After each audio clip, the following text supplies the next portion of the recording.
Tanguay électronique, en première ligne.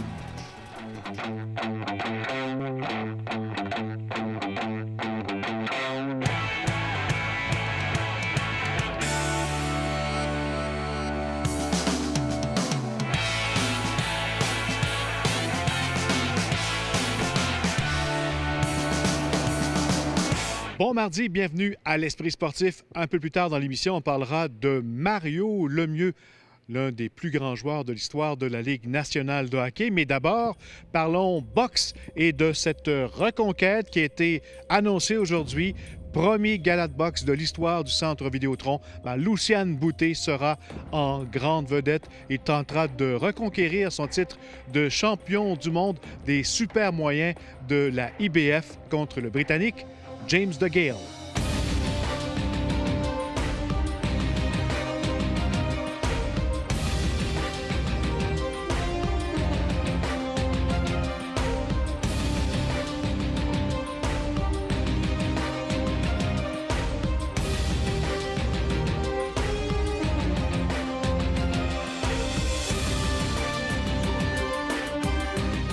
C'est un privilège pour moi, c'est une chance d'avoir la chance de redevenir champion du monde devant mes fans, mes partisans ici au Québec. Je suis très content, très fier en même temps d'avoir cette opportunité. Le regard de Lucian, il est affamé et l'arbitre dans sa serviette! Je me sens bien, je suis en santé, confiant, je travaille fort tout le temps, j'ai changé pas mal toute mon équipe, j'ai un nouvel entraîneur, je me sens bien, très confortable, la santé est bonne, j'ai toutes les conditions pour bien performer. J'ai pas de doute, puis j'ai encore 8 semaines devant moi jusqu'au combat. Lucian, le tombeur! Très chanceux que le combat va avoir lieu ici. Je sais que les fans, le public, ça va être un facteur très important qui me donne beaucoup d'énergie positive, qui m'encouragent, qui sont derrière moi depuis mon début de ma carrière. Yvon Michel, on ne pouvait pas demander mieux comme premier gala de boxe au nouveau Centre Vidéotron.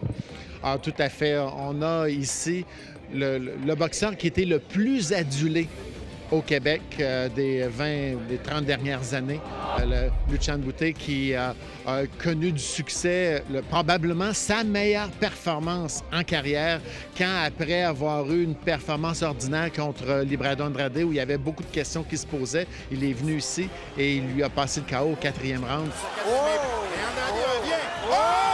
Et là! La main Et c'était un 28 novembre exactement.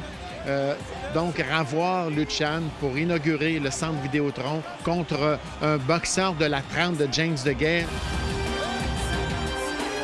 Jean Bédard, on ne pouvait pas demander mieux pour un premier combat de boxe ici dans le nouvel amphithéâtre. Ah oui, je pense que c'est un scénario idéal. Même la date, 28 novembre, comme j'expliquais tantôt, c'est là que la boxe est revenue au Québec en 2009 avec la victoire de Lucian, un Colisée rempli. Pour nous, c'est toujours plaisant de venir à Québec la semaine du combat, l'ouverture du Centre Vidéotron, la chance de Lucian de reconquérir la ceinture qu'il a perdue. Donc, tout est en place pour qu'on ait une soirée et une semaine inoubliable. Ça sera un moment important, un moment historique. Ça passe ou ça casse pour Lucian?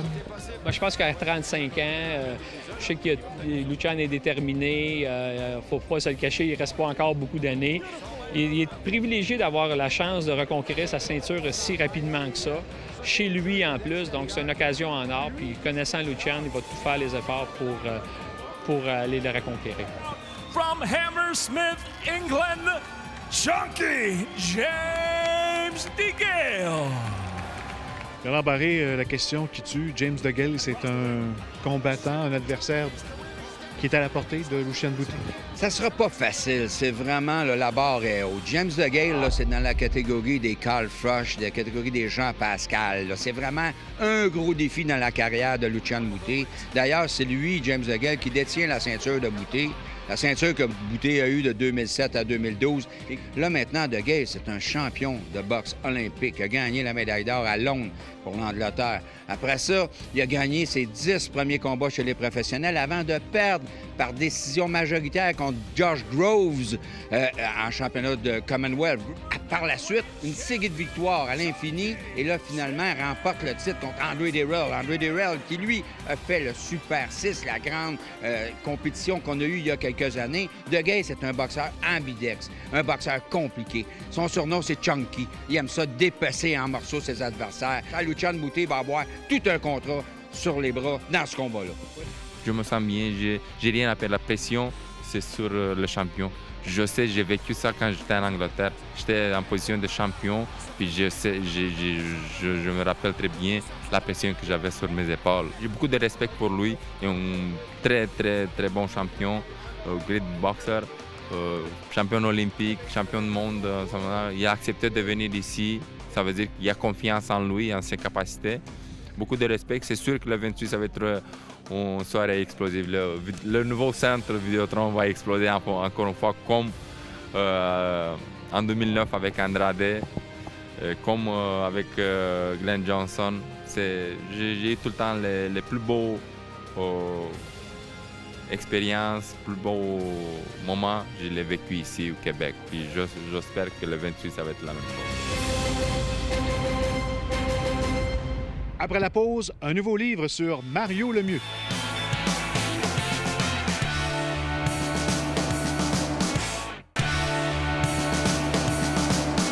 Avec Wayne Gretzky, Mario Lemieux a marqué l'histoire de la Ligue nationale de hockey. L'auteur Michel Brûlé des éditions Les Intouchables vient de publier une biographie non autorisée sur Mario Lemieux qu'il qualifie de meilleur joueur de tous les temps. Back one trying to beat Doug Crossman in front of Yager. Now he's got Lemieux right there. A shot, and it goes in. Lemieux has scored. Mario Lemieux gives the Penguins a 1-0 lead as he beats Tampa Bay goaltender Wendell Young, and the Penguins jump on top.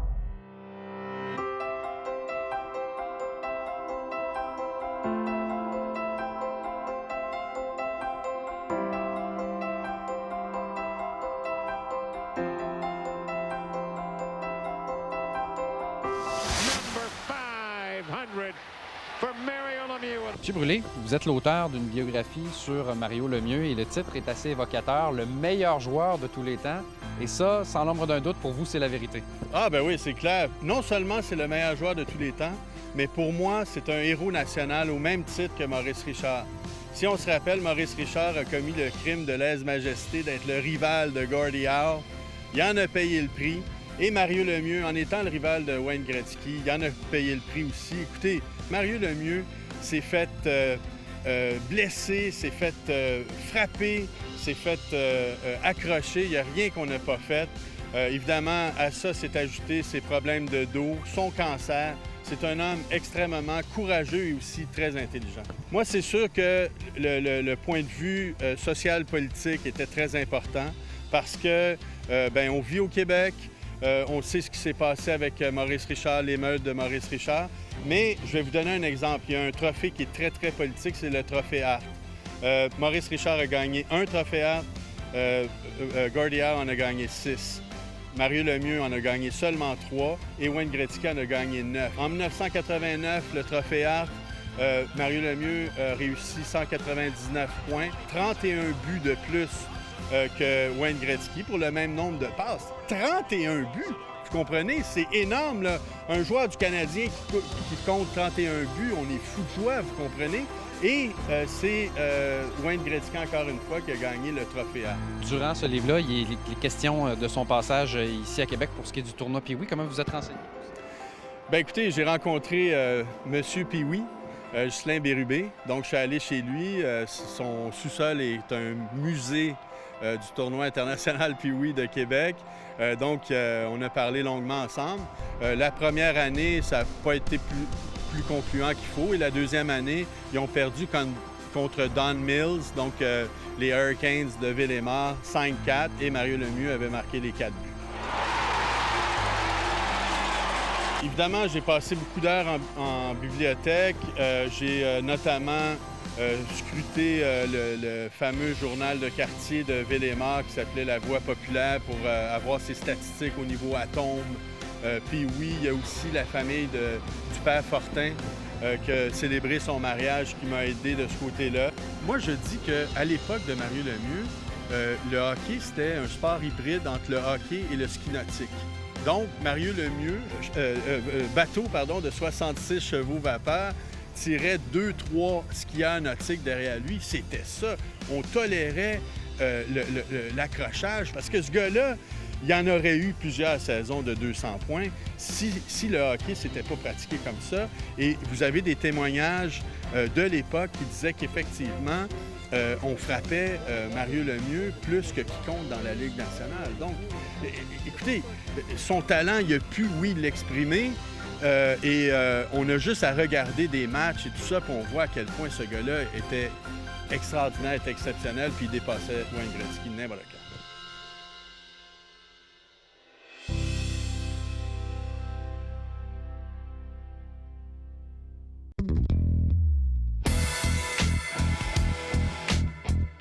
Présent lors de la conférence de presse annonçant le combat entre Boutet et DeGale, le promoteur Yvon Michel a confirmé que le boxeur de Saint-Émile, Kevin Bizier, remontera dans le ring le 7 novembre prochain. Ce combat face au Ghanéen Frédéric Lawson aura lieu à Miami.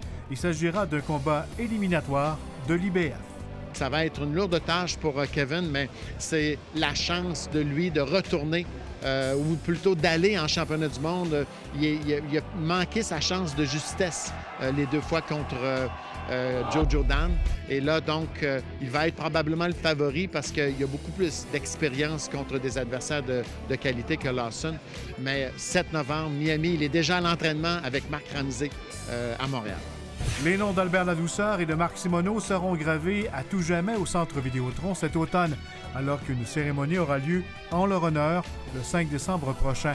L'hommage sera rendu avant le match entre l'Armada et les Remparts. La galerie de presse du Centre Vidéotron sera associée au nom d'Albert Ladouceur, alors que la salle des médias portera le nom de Marc Simoneau. On est très heureux que pour le restant des temps ici au Centre Vidéotron, ces 2 gens-là vont être honorés.